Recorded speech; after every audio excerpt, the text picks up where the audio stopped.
bulan ya, 40 juta. Terasa saya nangis, saya sampai nggak bisa jalan ya, karena shock ya dengar itu ya, 40 juta, aduh mati aku.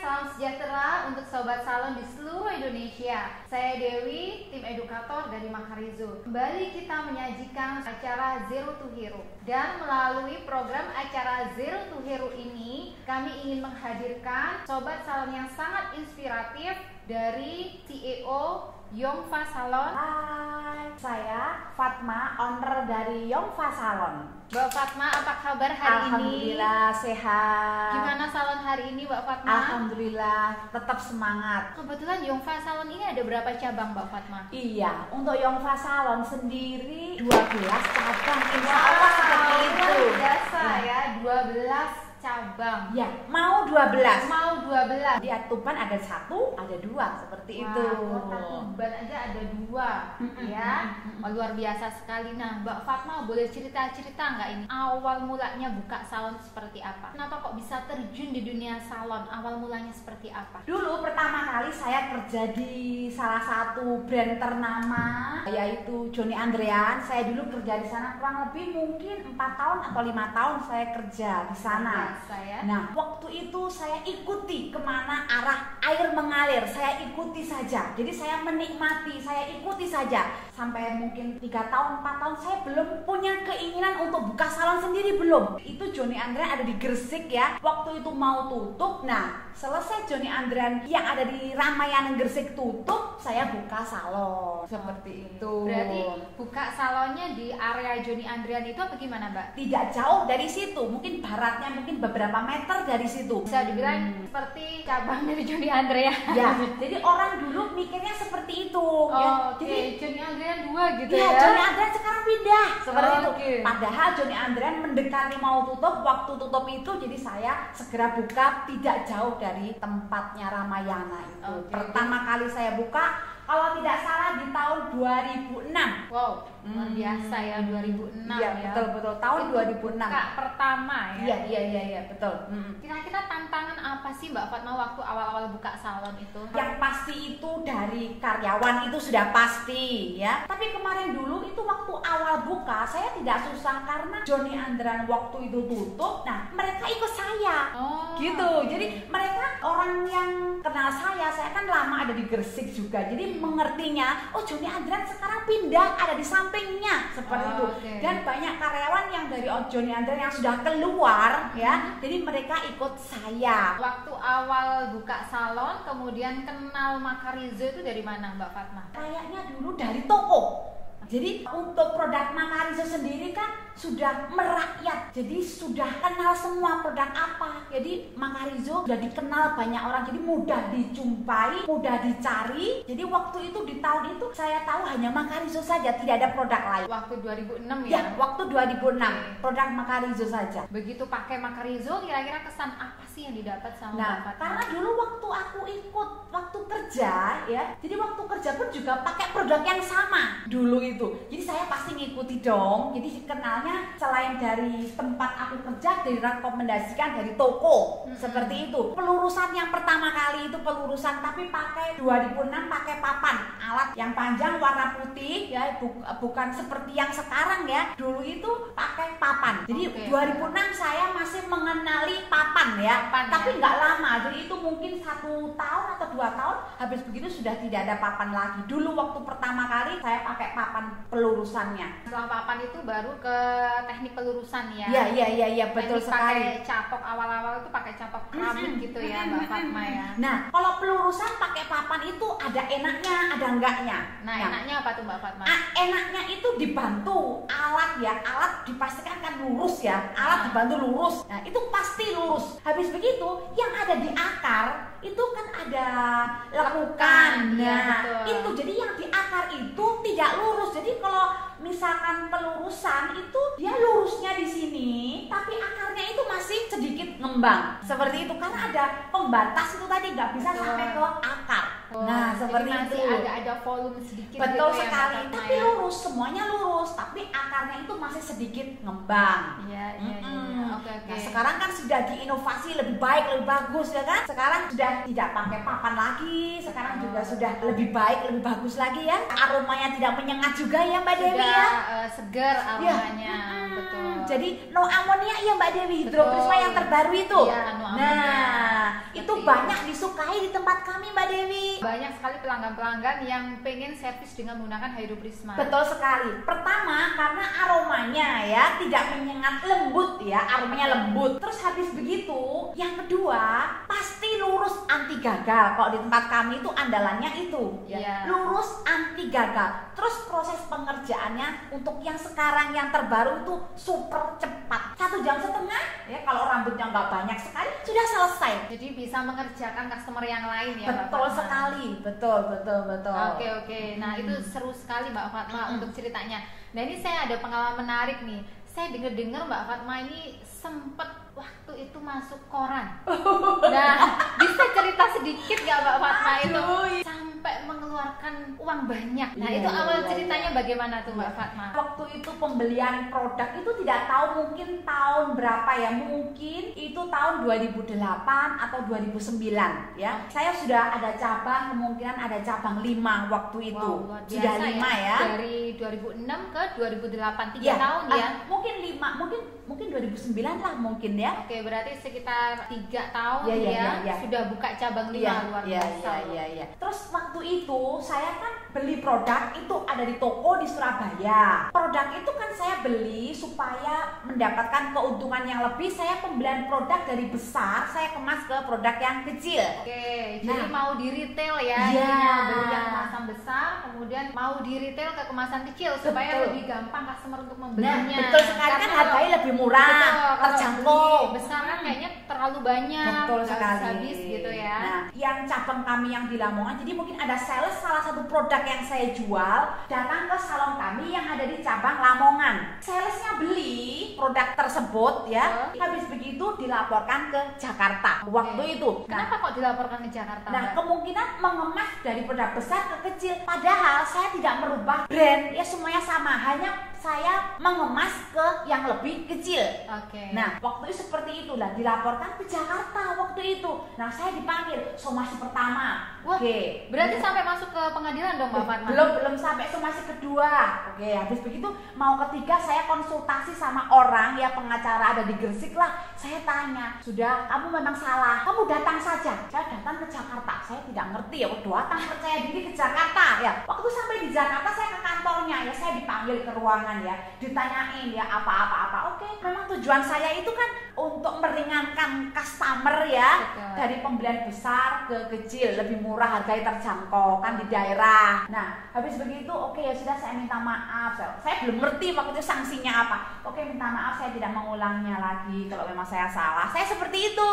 Nah, kalau begitu kamu buat surat pernyataan ucapan minta maaf ke media. Wow. Waktu itu Kompas. Kompas harga berapa Mbak Nah, media waktu itu? Waktu itu kan tahun 2000 Iya, 9 atau 8 ya, 2009. kurang lebih itu. Nah, Oke. waktu itu media Kompas. Aku kan tidak tahu, saya kan takut aku nanti di penjara terus anakku ya apa Mbak Dewi, kan gitu. Saya kan Iya, takut benar. kalau memang aku salah. Iya, Oke, benar. ya sudah aku ikuti. Habis begitu saya ke Surabaya kembali lagi. Jadi tolak dari pagi, sore aku sudah kembali lagi ke Surabaya. Nah, terus habis begitu saya tanya di Kompas di Surabaya, harganya berapa Kompas? Ucapan minta maaf saya yang diminta salah satu brand itu, saya ucapan minta maaf bayarnya berapa? Berapa Mbak? 40 juta. Wow, tahun 2009 ya, 40 juta. Terasa saya nangis, saya sampai nggak bisa jalan ya, karena shock ya dengar itu ya, 40 juta, aduh mati aku ya kan. Habis begitu itu di Kompas, jadi separuhnya mungkin separuhnya ucapan minta maaf saja. Di halaman pertama Mbak Fatma. Kayaknya mungkin baliknya, mungkin halaman pertama lebih mahal deh. Mungkin kayaknya baliknya. Lah habis begitu selain di Kompas, ucapan minta maaf juga di Memo waktu itu. Jadi 2 koran berarti ya? jadi 2 koran. Jadi kurang lebih saya waktu itu habis 50 juta hanya ucapan minta maaf. Saya nggak terima Mbak Dewi. Itu pengalaman yang luar biasa ini ya. Betul sekali. Aduh. 2 koran loh ya. Iya. Permintaan maaf saja. Iya, gitu. mahal sekali ya Allah. Itu 40 juta di waktu lalu loh ya. Iya. Itu berharga sekali duit segitu. Kalau setara dengan sekarang 100 juta mungkin. Mungkin ya. Ya Allah, itu tidak terlupakan. Terus habis begitu, waktu di Gresik, oh korannya keluar, terbit. Aku beli waktu itu kalau nggak salah beli 7. Ada kaum Pak, aku beli semua. Aku nanti kan malu. Dipikir kriminal atau apa, nama aku lengkap kan malu. 10 atau berapa ya saya beli ya waktu itu korannya, tapi nggak tahu sekarang di mana. Saya cari kok nggak ketemu gitu loh. Padahal itu bisa dijadikan bahan ya, ditempel ya. Ini loh dulu pengalaman pelajaran yang sangat berharga gitu. Apa sih yang membuat Mbak Fatma itu tetap bersama Makarizo sampai saat ini? Jadi pertama ya, perhatian Makarizo itu sangat luar biasa. Oke, Ya terima kan? kasih. Ya, betul-betul sangat luar biasa. Oh, Yova Salon mau buka cabang di mana? Selamat ya. Oh, kasih bingkisan, ya kan? Bunga, habis begitu support apa yang bisa dibantu. Oke, jadi itu lebih kan ke perhatian ya. perhatian itu kan sesuatu sekali. Kita kan senang ya, kan Iya, gitu. iya, betul. Terus habis begitu edukasi ya. Oke. Edukasi setiap ada produk baru ya, setiap teknik baru. Saya selalu diutamakan ya. Ya, Ayo kita kumpulkan timmu, kita belajar bersama-sama ya. Betul, Jadi sekali. seperti itu sangat membantu sekali. Saya sendiri kan tidak bisa. Jadi Ya. dari produk, dari trainer itu yang betul-betul sangat membantu suksesnya Yongfa Salon. Wah, Seperti terima itu. kasih banyak ya. Betul, Jadi memang betul. kita sebagai produk itu saling support Betul, ya. betul, Kita betul. adalah partner dari Sobat Salon seluruh Indonesia. Betul. Ya. Iya. Oke, Mbak Fatma, ada satu pertanyaan lagi nih. Iya, yang apa masih itu? mengganjal di Aduh, saya deg-degan. Pertanyaan apa ya? Nah, ini saya lihat Yongfa ini kan sudah mau buka cabang yang Ke-12, Nah, tipsnya apa sih Mbak Fatma? Yongfa ini berkembang cepat ya sekali. Saya lihat ekspansinya itu bisnisnya sangat cepat sekali. Kira-kira tipsnya apa sih? Jadi gini, saya itu memang orangnya pekerja keras. Saya orangnya tidak bisa diam. Saya orangnya tidak pernah punya duit. Wah, Nah, duit semuanya buat salon ya semuanya. betul seperti itu. Jadi suami saya kan orang asing, 2 bulan keluar negara, 1 bulan hanya di sini. Jadi saya memanfaatkan kesibukan saya untuk positif, tapi menghasilkan rupiah. Oke, biar nggak pikiran suami ya. Nah, kamu betul terus seperti ya. itu. Jadi saya dari kecil orangnya memang pekerja keras. Waktu SD, SMP, SMA saya dididik dari ibu saya almarhum itu memang untuk mengumpulkan pundi-pundi rupiah. Ceritanya seperti itu. Jadi waktu SD, SMP, SMA saya terdidik untuk cari rupiah waktu itu. Jadi mental saya terdidik dari kecil. Ceritanya seperti itu. Bekerja keras itu tadi Nah, ya. habis begitu sudah di kota, saya sudah terdidik waktu kecil kan, jadi mentalnya sudah kuat. Nah, seperti itu. Jadi pikirannya, otak saya itu tempat strategis, cocoknya ini untuk salon, gak ada salon. Nah, seperti itu. Jadi 50 juta nggak sampai saya bisa buka salon. Luar biasa loh. 50 juta ya, 40 juta saya bisa buka salon. Lah caranya seperti apa? Nah, caranya seperti ini Mbak Dewi. Nyewa ruko bisa kan langsung 3 tahun. Tapi kita harus ngomong jelas ke pemilik, saya mau sewa 3 tahun, tapi saya bayar dulu 1 tahun, boleh atau tidak? Seperti itu. Oke. Nanti 6 bulan lagi, 6 bulan kemudian saya lunasi. Seperti itu. Iya. Jadi dengan sudah berjalan, nanti kan kita kan sudah longgar, kita kan bisa bayar sewanya. Betul sekali. Seperti itu. Jadi sudah dapat rukonya, bisa ekspansi salon lagi Iya, ya. betul, Nah, ini betul. sudah banyak sekali cabang yang dibuka ya, hampir 12 untuk nanti tanggal 5 Desember. Nah, kira-kira targetnya ini Yongfa itu mau buka berapa cabang lagi sih? Iya. Jadi kita sudah tutup 3 Mbak Dewi. Oh, oke. Ada yang sudah tutup salon kami, ada yang sudah tutup itu 3 cabang itu sudah tutup karena kurang bagus prospeknya, jadi kita tutup saja. Jadi kita alih tempat yang lebih baik seperti Yang lebih itu. baik, ya. Oke. Nah, kalau target sendiri saya mikir gini, mereka bisa besar, mereka bisa punya salon, kenapa saya tidak? Jadi saya punya target 25 cabang. Wow, luar biasa ya, kita doakan. Doakan ya. Mbak Dewi ya, 25 Amin. cabang. Semoga Target. Yongfa Salon bisa capai target 25 cabang. Ya, seperti ya. itu. Targetnya Mbak Dewi masih belum. Mudah-mudahan saya dikasih umur panjang, Amin. dikasih sehat terus, Amin. bisa buka cabang lagi. Dari Yongfa yang awal 2006 sampai kemudian tahun 2021 ini ya, dan nantinya di Desember akan buka salon lagi. cabang ke-12. Mbak Fatma, kira-kira siapa sih orang yang paling mendukung Mbak Fatma mulai dari awal karir sampai saat ini? Apa yang ingin disampaikan? Pasti yang mendukung karir saya itu suami saya. Suami saya tampilnya di belakang punggung saya, dia tidak berani tampil di depan. Jadi saya yang ada di depan, suami saya mendorong sepenuhnya dari belakang. Iya, seperti itu. Karena pertama, suami saya kan orang asing, jadi beliau tidak bisa ngomong, ya kan? Jadi saya yang didorong, oke silakan maju sendiri, seperti itu. Oke, ada yang menarik nih, sebentar saya potong. Mbak Fatma ini suaminya warga negara asing. Iya, betul. Nah, yang bikin saya penasaran adalah Mbak Fatma ini kan tidak bisa bahasa Inggris awalnya dulu. Sampai sekarang. Nah, saya bingung kalau misalnya mereka ini berbicara, biasanya kan kalau kita pacaran atau apa kan masih ada PDKT ya. Nah, saya bingung Mbak Fatma ini ngobrolnya gimana. Secara Mbak Fatma ini mohon maaf gak bisa bahasa Inggris ya pada saat itu. Saya sampai sekarang pun saya tidak bisa ngomong bahasa Inggris, itulah kelebihanku. Wah. Kelebihannya nggak bisa ngomong bahasa Inggris, tapi bisa menaklukkan warga negara asing. Jadi seperti itu. Jadi dulu waktu kenal itu suami saya waktu itu saya kos SMS itu yang balas itu satu kos-kosan. Jadi teman-temannya ikut andil nih dalam kedekatan Mbak Fatma sama suaminya waktu kan itu. nggak ngerti bahasa Inggris. Iya. Nah habis begitu kita kencan pertama itu apa yang diomongin Mbak? Suami saya bawa kamus kemana-mana. Oh, zaman dulu belum ada Google Translate ya Mbak? Belum ada. Jadi ngomong apa pakai bahasa lama lah Mbak Fatma kalau ngobrol tapi gitu. Nggak gitu, tapi Melayu sedikit-sedikit bisa. Oke, jadi dari situ lah ya bisa nyambung akhirnya jadi suami istri sampai sekarang. Iya, betul sekali. Oke, Mbak Fatma, kira-kira apa sih yang mau disampaikan kepada calon hero, kepada sobat salon di seluruh Indonesia dalam membuka, mengawali bisnis salon? Oke, jadi untuk calon ya zero to hero, betul? Ya betul.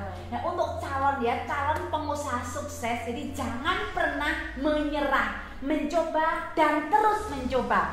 Jadi untuk orang mau sukses itu perlu proses, jadi kita harus bisa menikmati proses itu. Meskipun di awal itu kita tidak bisa menerima waktu itu, tapi dengan berjalannya waktu kita bisa menerima. Sudah mungkin kita kurang sedekah, diambil positifnya saja. Iya. Betul nggak? Betul. Tapi sekarang saya sudah lupa. 10 tahun saya disakiti, saya sudah lupa. 10 tahun lalu saya ditipu, saya sudah lupa, sudah terbayarkan di hari ini. Seperti itu. Luar biasa. Iya kan? Begitu kan? Iya, benar. Saya lupa, dulu ditipu. Saya ditipu apa ya? Saya sampai lupa. Ya kan? Mungkin kan proses ya, jadi prosesnya saya sampai lupa karena sekarang sudah jauh lebih baik, jauh lebih beruntung. Jadi untuk sahabat salon semuanya ya, untuk yang baru memulai karir, jangan pernah menyerah, itu saja. Terus mencoba dan mencoba, seperti itu. Semuanya perlu proses, nggak langsung instan. Ya. Kalau langsung instan jatuhnya juga instan. Betul. Sekarang cabang mau 12 dan itu memang beliau harus lalui beberapa badai, tapi badai Betul itu sekali. jangan dijadikan kita Berhenti. sebagai alasan untuk menyerah, Iya, tapi betul. justru itu Memotivasi kita. memotivasi kita sebagai cambukan supaya kita lebih kuat lagi dan lebih maju Betul lagi. sekali, betul sekali. Oke, sobat salon, saya ucapkan banyak terima kasih kepada Mbak Fatma Oke, terima yang hari kasih. ini sudah menginspirasi kita untuk calon hero. Ya, semoga bisa mengambil Hero pesan selanjutnya ya. hero selanjutnya ya. Terima kasih banyak, sampai jumpa. Oke. Terima kasih Mbak Fatma. Terima kasih, sehat terus.